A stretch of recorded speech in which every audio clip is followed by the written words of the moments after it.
Hey there, welcome back to the channel. Today I'll show you how to change to English dub in Crunchyroll.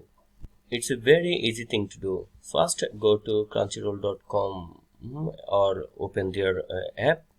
Then from on the home page select categories here. Then select browse all A to Z, this option. Now you will see here two options, alphabetical or filter. Just select filter. Then select dubbed, and now you will see all dubbed anime.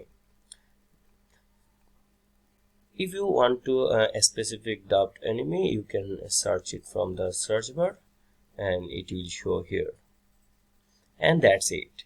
That's how you can change to English dub uh, on Crunchyroll.